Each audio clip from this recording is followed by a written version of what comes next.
Most people think horror is a masked man in the woods or a ghost standing at the foot of your bed. But if you've ever been in a truly toxic relationship, you know that real horror doesn't start with a scream. It starts with a smile. It starts with someone who seems to love you more than anyone ever has, so much so that they want to peel back your skin and live inside you. My name is Jonas. This happened 3 years ago, but I still catch myself checking my reflection in windows. Not to see how I look, but to make sure I'm still the one staring back. I met Noelle at a gallery opening in late October. She was striking, but in a way that felt familiar. She had this calm, centered energy that drew people in. I was a freelance graphic designer, a bit of a loner, and she seemed like the perfect anchor. For the first 3 months, it was a dream. She liked my favorite obscure movies. She used the same niche slang I did. She even started drinking the same specific brand of black coffee that I'd never seen anyone else order. At the time, I thought it was soulmate territory. I thought we were just in sync. The first time I felt that cold prickle of unease, that something is wrong instinct, was about 4 months in. I was working late in my home office. Noelle had been staying over more often, and she was in the living room.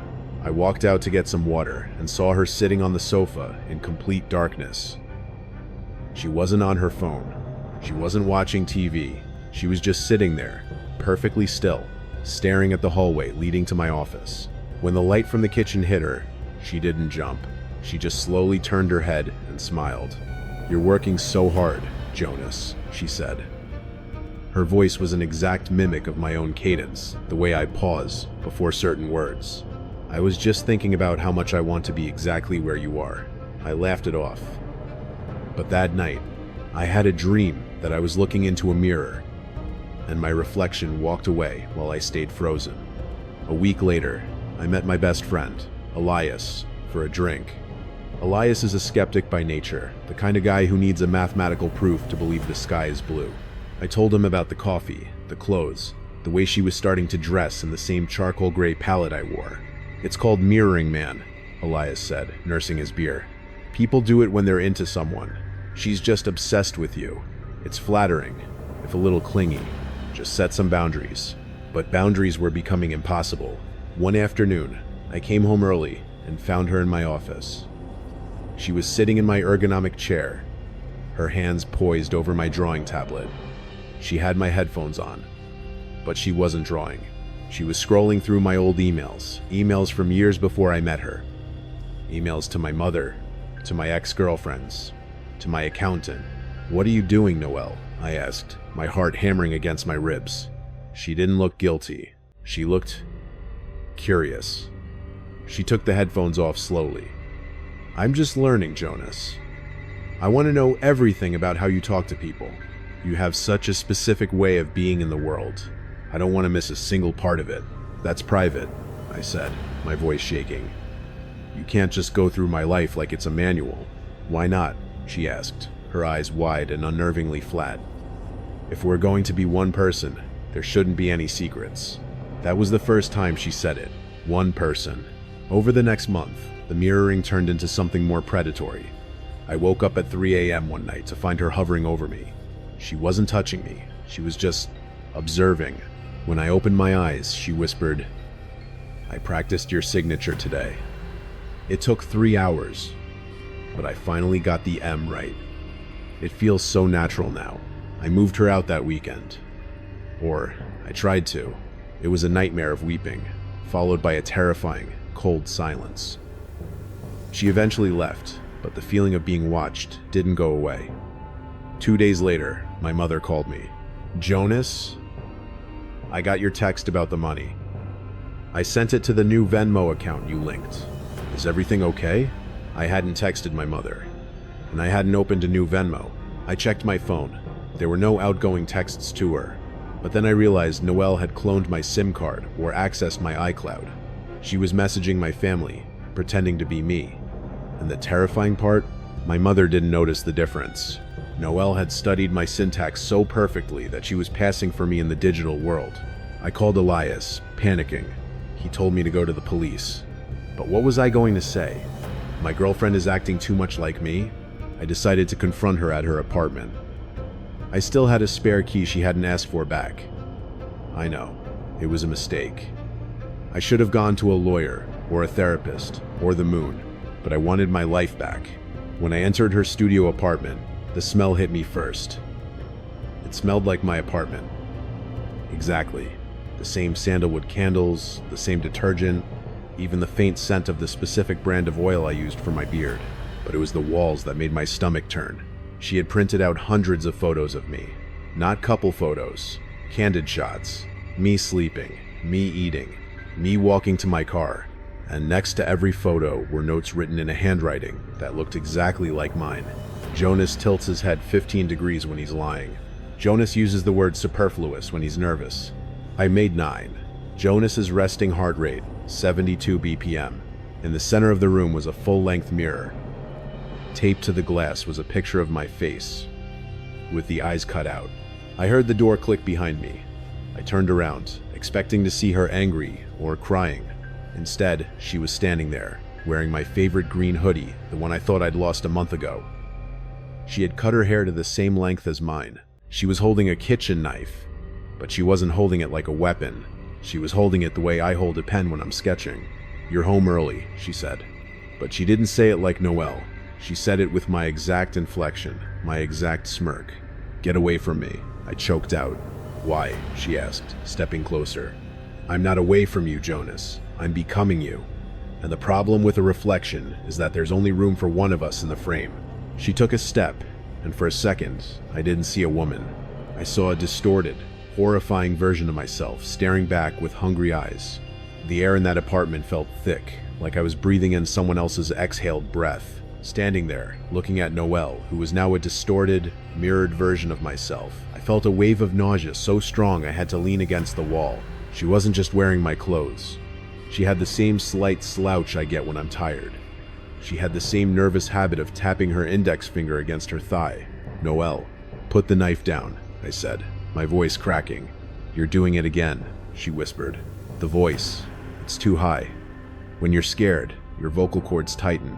"You need to relax, Jonas." I am relaxed. She took another step toward me. The kitchen knife wasn't pointed at my heart. It was held loosely, almost secondary to the way she was studying my face. It was as if she was checking for a blemish on a canvas she was about to paint over. "I called your bank today," she said, her tone conversational, perfectly mimicking the dry, ironic wit I usually used with my friends. "They were very helpful once I provided your social security number and the name of your first pet. I told them I lost my card. They're mailing a new one here, to our home." "This isn't our home," I spat, the adrenaline finally starting to override the paralysis. "And you're not me. You're a sick woman who needs help." "I'm calling the police." I reached into my pocket for my phone. It wasn't there. My heart skipped. I looked over at the table where she had been sitting. My phone was lying there. Screen up. A notification popped up, a text from Elias. "Hey man, thanks for the coffee. Sorry I was a dick earlier. Let's hit the gym tomorrow." Close. I stared at the screen from across the room. I hadn't seen Elias for coffee. I hadn't talked to him since the bar. "He didn't even notice," Noelle said, a look of genuine pride crossing her face. I wore the binder, the baggy hoodie, the hat. We sat in the back of the cafe. I kept the conversation light. I used your Elias voice, you know, the one where you act a little more masculine and use more slang. He laughed at all our jokes. The realization hit me like a physical blow. She hadn't just been planning to replace me. She had already started. She was test driving my life, and my closest friend couldn't tell the difference. "Why?" I whispered. "Why are you doing this?" She stopped walking. She was only 3 feet away now. She looked at me with a profound, unsettling pity. "Because you don't appreciate it, Jonas. You have this wonderful, specific life, and you're so careless with it. You waste your time. You don't see the patterns. I see them. I can be a better Jonas than you ever were. I can live your life with the precision it deserves." She lunged. It wasn't a cinematic fight. It was a frantic, ugly scramble. I grabbed her wrist, the one holding the knife, and we tumbled into her desk, sending her notes and my photos scattering like autumn leaves. She was surprisingly strong, driven by a manic, focused energy. But the most terrifying part was that she wasn't screaming. She was silent, her face set in a mask of intense concentration, as if she were solving a difficult math problem. I managed to pin her hand against the desk and twist. The knife clattered to the floor. I didn't stay to finish it. I didn't try to restrain her. I scrambled for my phone, grabbed it, and bolted for the door. I heard her hit the floor behind me. As I threw the door open and sprinted into the hallway, I heard her voice follow me. It wasn't a scream of rage. It was my own voice, calling out in a tone of mild disappointment. "You're running with your left foot turned inward, Jonas. We talked about your posture." I didn't stop until I reached my car. My hands were shaking so hard I could barely get the key into the ignition. I drove straight to the police station, my mind a blur of what-ifs. The police were exactly how you'd expect them to be. A tired sergeant sat behind a desk and listened to me stammer about identity theft, stalking, and mirroring. "So, she's dressing like you?" he asked, scratching his chin.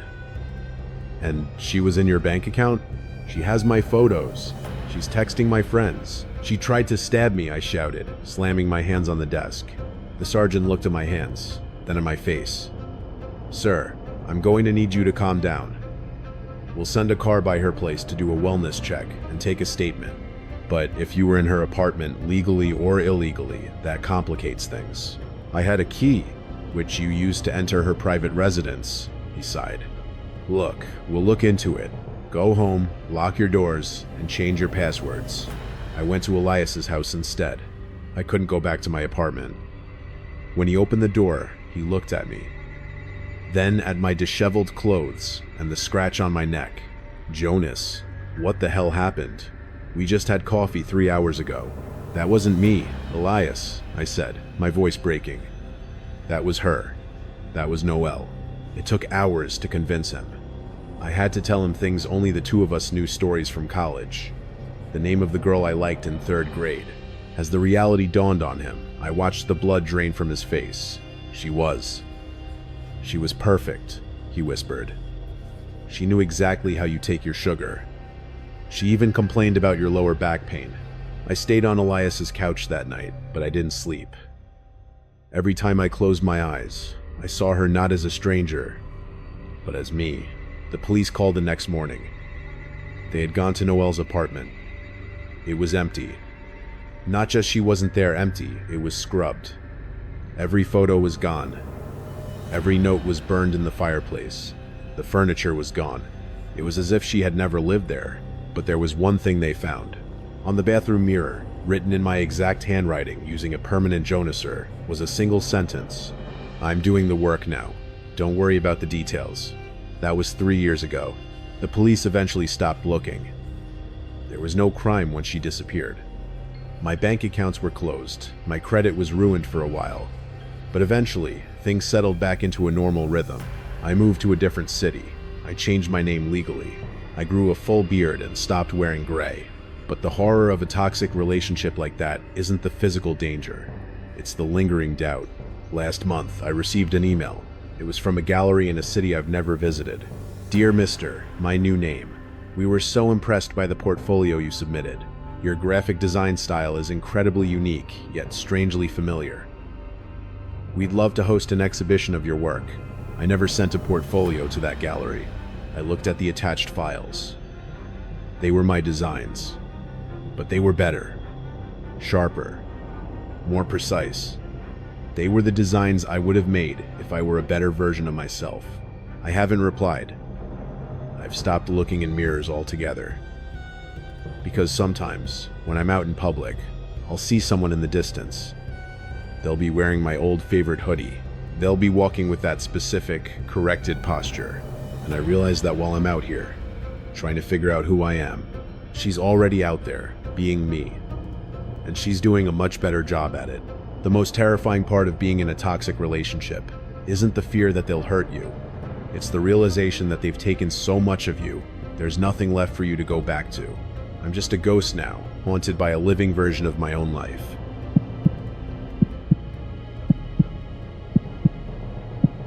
Toxic people don't always use fists or insults. Sometimes they use silence. They use the space between words to make you feel like the smallest, most insignificant thing in the world.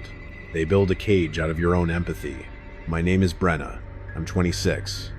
This is the story of how I nearly disappeared inside a house that wasn't mine, with a man who loved me so much he wanted to turn me into a ghost.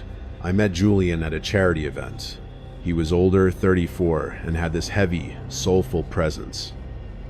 He was an architect, successful, and articulate. He didn't play games. On our third date, he told me, "Brenna, I've spent my life designing structures that last centuries. I want a relationship that does the same. I don't want fun. I want forever." At 23, that felt like the most romantic thing I'd ever heard. I didn't realize that forever can also be a life sentence. 6 months in, Julian suggested I move into his house. It was a beautiful, minimalist place he designed himself on the edge of a wooded ravine. It was all glass, steel, and polished concrete. It was stunning, but it was cold. "You don't need all that old furniture, Brenna," he said gently as we packed my apartment. "It's cluttered. It carries the energy of your old life. Let's start fresh. Just bring yourself." I left my grandmother's armchair. I left my colorful rugs. I moved into his gray and white world with nothing but my clothes. The isolation started so subtly I didn't even notice the walls going up. It wasn't that he forbade me from seeing friends, he just made it difficult. If I had plans to go out with my friend Maya, Julian would suddenly have a migraine or a crisis at work that required my emotional support. He wouldn't yell. He would just sit in the darkened living room, his head in his hands, whispering, "It's fine. Go have fun. I'll just manage here. I don't want to be a burden." Of course, I wouldn't go. How could I? He was my partner, and he was hurting. Maya, who was a calm thinker type, a nurse who's seen it all, was the first to call it out.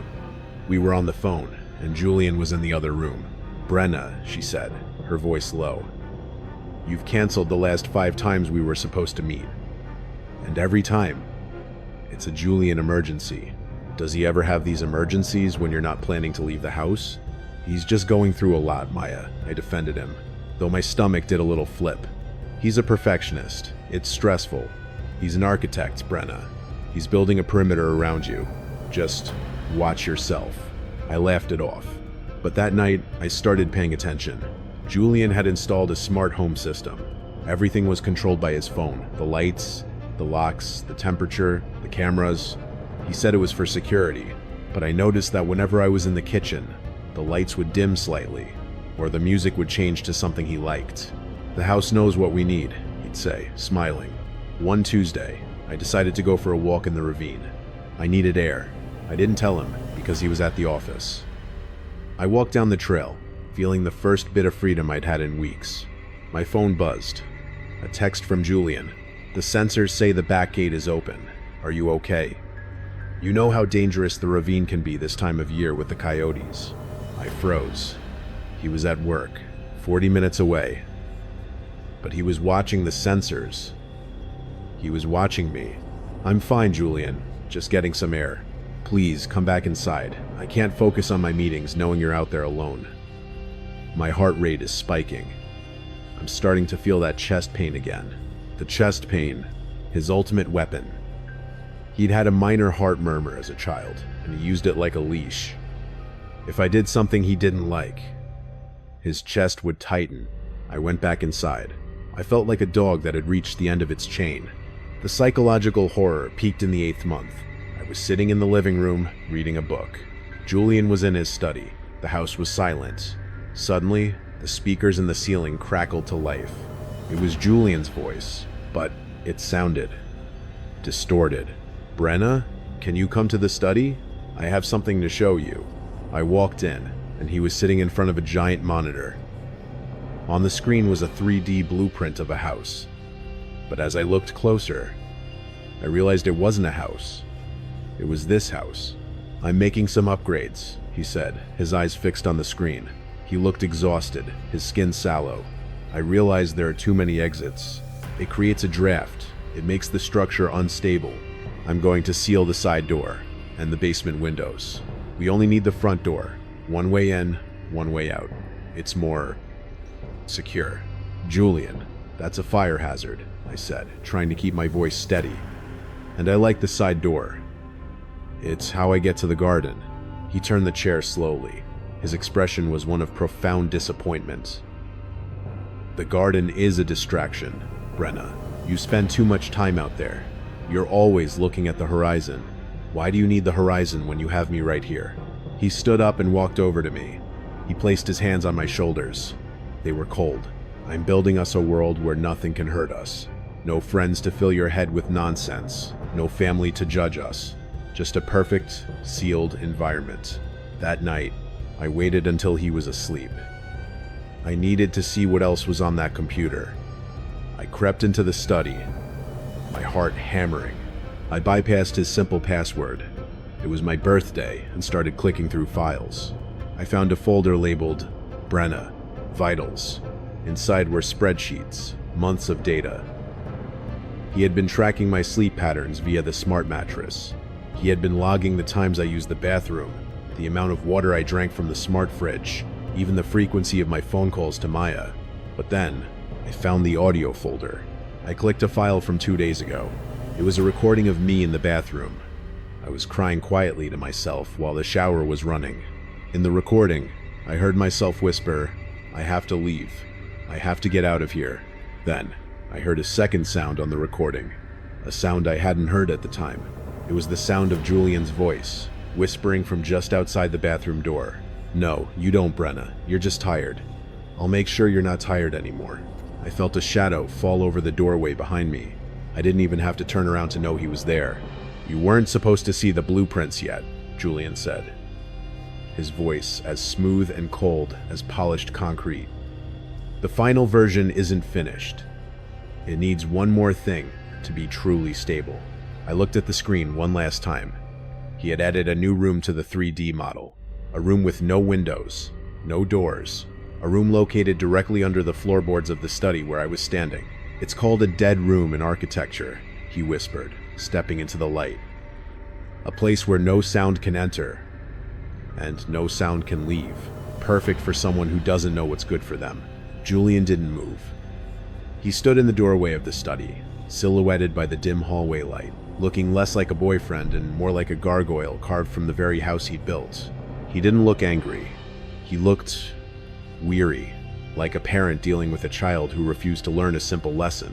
"I didn't want you to see that yet, Brenna," he said, his voice dropping into that low, soothing register he used whenever he was about to gaslight me into an apology.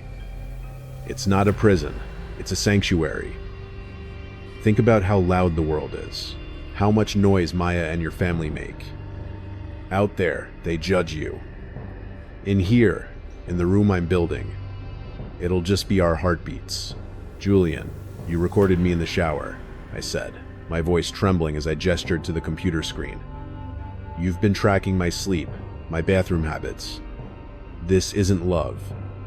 This is a sickness." He sighed, a long, mournful sound, and took a step into the room. I backed away, my hip hitting the edge of the mahogany desk. "I do it because you're inconsistent, Brenna. You say you love me, then you whisper about leaving. You say you're happy, then your heart rate spikes when I walk into the room. I'm an architect. I solve problems of instability. You are unstable. I'm just trying to shore up the foundations." Suddenly, his face contorted. He clutched his chest, his breath hitching in a jagged, wet rattle.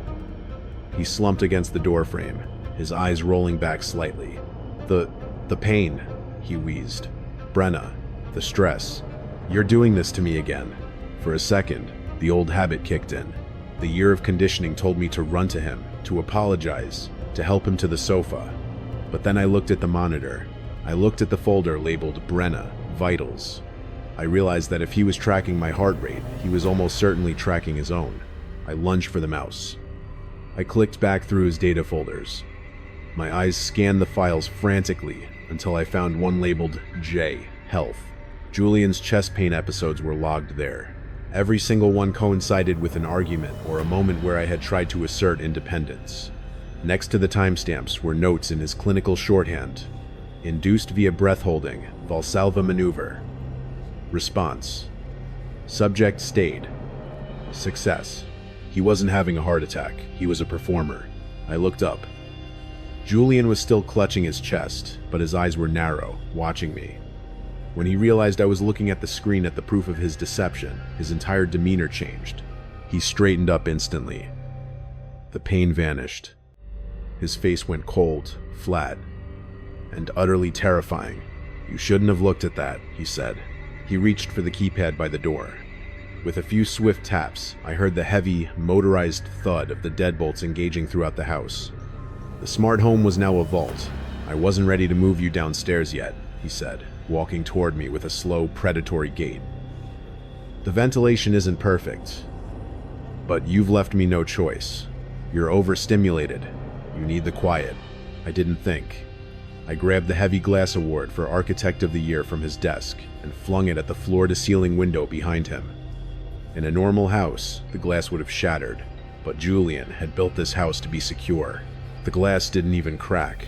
It hummed with a low, vibrating frequency, mocking me.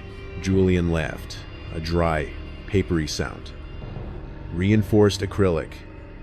Brenna. I designed it to withstand a Category 5 hurricane. You aren't getting out through the walls. He lunged for me. I ducked under his arm, the adrenaline making my movements sharper than they'd ever been. I bolted for the hallway, but the lights suddenly cut out. Total darkness. "House, lights to 0, Julian's voice boomed. "Lock interior doors 1 through 4. I heard the electronic clicks of the doors ahead of me.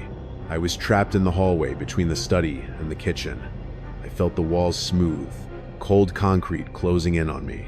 I could hear his footsteps behind me, slow and deliberate. He knew I had nowhere to go. "It's okay to be scared." "Brenna." His voice came from the darkness, sounding like it was coming from everywhere at once. He was using the house's intercom system. Fear is just the body's way of saying it's not ready for the truth. But I'm here. I'm the only one who's ever been here. I fumbled along the wall until my fingers hit the panel for the smart home interface. I couldn't see the buttons, but I remembered the layout. I didn't try to unlock the doors. I knew he'd changed the codes. Instead, I did the only thing I could think of. I found the emergency, fire override. It was a physical lever behind a glass plate, required by law, even in smart homes. I smashed the glass with my elbow and pulled the lever. The effect was instantaneous. A deafening, high-decibel siren began to wail throughout the house. Red strobe lights began to flash, slicing through the darkness in rhythmic, nauseating pulses. Most importantly, the system's fail-safe kicked in. In the event of a fire, all electronic locks are programmed to release. I heard the clack, clack, clack of the bolts retracting. I sprinted toward the front door. I saw Julian in the strobe light. He was covering his ears, his face twisted in rage. He tried to grab my hair as I flew past, but I was too fast. I hit the front door, pushed it open, and tumbled out into the cold night air. I didn't go to my car. I knew he'd have the GPS tracked. I ran straight into the woods, into the ravine he'd warned me about. I ran until my lungs burned, and the sound of the siren was a faint echo in the distance. I eventually made it to a gas station 2 miles away. The police arrived, and this time, I had something better than a story. I had the logins for his smart home cloud. When they searched the house, they found the dead room. It was exactly as the blueprints described, a soundproofed box hidden beneath the study floor, accessible by a hydraulic lift. It was already stocked with a mattress, a month's worth of canned food, and a single chair facing a camera. Julian was gone by the time they got there. He'd used a manual override on the garage and disappeared into the night. That was 2 years ago. They never caught him. I live in a small old apartment now. It has creaky wooden floors and windows that rattle when the wind blows. I don't have a smart TV. I don't have a smart fridge. I don't even use a microwave with a digital display. People ask me why I'm so old-fashioned. I tell them I just prefer things I can control with my own hands. But the truth is, sometimes, in the middle of the night, my phone will light up for no reason, or I'll hear a faint crackle of static from the old radio in the kitchen, and I'll wonder if Julian is somewhere, sitting in a room of his own design, watching a heart rate monitor on a screen. Because the terrifying thing about an architect is that they don't just build houses, they build cages. And once someone like Julian has the blueprint to your soul, you never really feel like you've escaped the floor plan.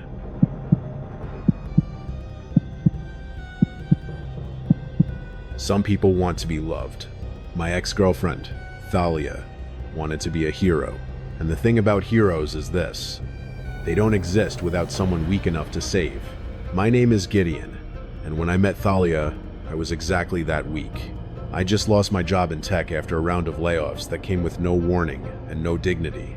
My sleep was wrecked. I was barely getting 3 hours a night, and when I was awake, my mind felt like it was submerged underwater. Everything was distant, heavy. I felt like the world kept moving forward while I was stuck buffering. That's when Thalia appeared. She was a nurse, smart, composed, calm under pressure. The kind of person who seemed to know exactly what to do and when to do it. We met through a mutual friend, and almost immediately, she slipped into my life like she'd always belonged there. "You're not broken," she'd tell me, rubbing circles into my shoulders while she brewed some kind of herbal tea she swore by. "You're burnt out. Anyone would be. Let me handle things for a while." And I let her. At first, it felt like relief, like being carried after you've run too far on a broken leg.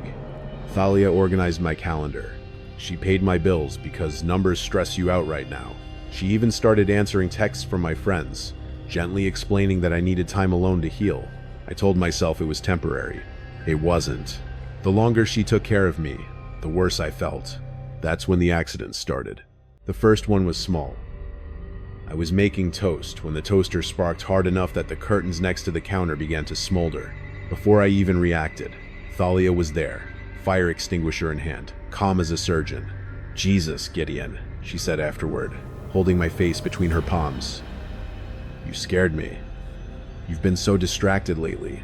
What would you do without me?" I laughed it off. But something about the way she said it lodged deep in my chest. Then there was the gas leak. I woke up one afternoon dizzy and nauseous, the room spinning around me. Thalia was standing over the bed, her face twisted with concern. "I smelled it as soon as I got home," she said. "The stove was on, unlit. You could have died." I felt sick, but not from the gas. I couldn't remember touching the stove, but Thalia held me while I cried. Told me it wasn't my fault. Told me I needed rest. More rest. After that, every time I tried to leave the house, something went wrong. A flat tire. A wallet that went missing and later turned up in a trash can 3 blocks away. Thalia was the one who found it. A dead phone battery. Every single time I needed to make a call. Eventually, I just stopped trying. Why risk it? My sister Chloe was the first person to notice something was wrong. She's a lawyer. She deals with liars for a living. The first time she came over in weeks, she didn't even bother with small talk. "You look awful," she said once Thalia stepped into the kitchen. "You're shaking. You're pale. You're scared of your own shadow. What's going on?" "I'm just not doing great," I whispered. "But Thalia's helping. I keep messing things up. I almost blew up the house last week." Chloe stared at me like I'd spoken another language. "Gideon," she said slowly. "You used to write code for 18 hours straight. You triple-checked everything. Now you're telling me you can't turn off a stove? Plus end way. Now code way. You way." Thalia says it's brain fog. Depression symptoms. Thalia says. Chloe muttered. That night, Thalia confronted me. She sat on the edge of the bed, brushing her hair, watching me through the mirror. "Your sister doesn't understand your condition," she said softly. "She'll push you. She'll expect too much, and you'll break." Instead, she turned then, and for the first time, I saw something in her eyes that wasn't concern. It was need. "You're fragile," she continued. "Only I understand how close you are to falling apart." The incidents escalated. One night, I woke to a scratching sound beneath the house, metal against wood. "Thalia?" I whispered. Her side of the bed was empty. I followed the noise to the mudroom, my legs heavy, my head spinning. The crawlspace hatch was open. A flashlight glowed below. "Thalia?" I called. She emerged moments later, dusty and smiling, holding a pair of heavy-duty wire cutters. "A raccoon," she said quickly, chewing on the electrical line. "You could have lost the house. You should really stay in bed. Your heart rate's elevated." She guided me back, like a nurse, escorting a patient, but I couldn't sleep. Those wire cutters, they were mine. And raccoons don't know where main electrical lines are buried. The next morning, while Thalia was at work, I did something I hadn't done in months. I looked for my phone. The one she told me was broken. I found it in her underwear drawer. Charged. Fully functional. Dozens of missed calls. From Chloe. From my parents. From my old boss. And then I saw the messages. Messages sent from my phone. Please stop calling. Thalia is the only one I trust. I'm giving her power of attorney. I'm not well. My hands went numb. She wasn't helping me recover. She was rewriting me. I heard the front door unlock. Thalia's home, her voice called sweetly. I brought your supplements. I looked at the phone in my hand, and for the first time, I realized the accidents were never meant to kill me. They were meant to weaken me, and she was on the other side of that door, holding pills I never agreed to take. I stood there frozen, my phone still warm in my hand. The screen glowed faintly beneath the blanket, filled with messages I didn't remember writing proof that my own life had been edited while I slept. Before I could decide what to do, the bedroom door handle turned. Slowly. Thalia? I called, forcing my voice to stay weak. The door opened, and there she was, still in her blue scrubs, hair pulled tight into a neat bun, a small tray balanced perfectly in her hands. A glass of water. 2 pills. She smiled. You're awake, she said softly. That's good. You looked exhausted this morning. She set the tray down on the nightstand like this was the most normal thing in the world. You shouldn't be out of bed, she continued. Your balance has been off all week. I was just looking for water. I lied. Her eyes drifted across the room, not looking at me, but scanning, counting, making sure nothing was disturbed. I've brought your supplements, she said, holding up the pills. They were different this time. Small, white, clinical, each stamped with a code. What are those? I asked. For a fraction of a second, something flickered across her face annoyance. Then the smile came back. You know I only give you what's good for you, she said. Why are you suddenly questioning me? I found my phone. The room went silent. Thalia slowly set the pills back down. You went through my things, she said. Her voice had lost its warmth. It was flat now, measured. You told my family I was unstable, I said. You told my boss I was having a breakdown. You drugged me so I couldn't leave. She exhaled, almost tired. Because you were slipping away, she said. You were planning to leave. New job, new apartment. You didn't even tell me. She turned toward the window. I saved you, Gideon. You were killing yourself with ambition and stress. I gave you peace. You caused the accidents, I said. The toaster, the gas, the wiring. She laughed. A short, sharp sound. A hero needs a crisis, she said. Otherwise, what's the point? She stepped closer and grabbed my chin, her grip tight. Take the pills, she whispered. We can fix this. You're just confused. No, I said. Her expression changed instantly. She reached for me. I tried to stand, but my legs buckled. I slipped off the bed and hit the floor hard. Before I could crawl away, she pinned me against the doorframe using her weight. You're sick, she screamed, and I'm the only one who stayed. In desperation, my fingers found my pocket. While the phone had been hidden earlier, I had managed to call Chloe without Thalia noticing. I didn't know if the line was still open, but I screamed anyway. Chloe, the crawl space. She's poisoning me. Thalia lunged for my pocket. And then, the front door downstairs shattered. Heavy footsteps pounded up the stairs. Thalia let go of me, her face drained of color.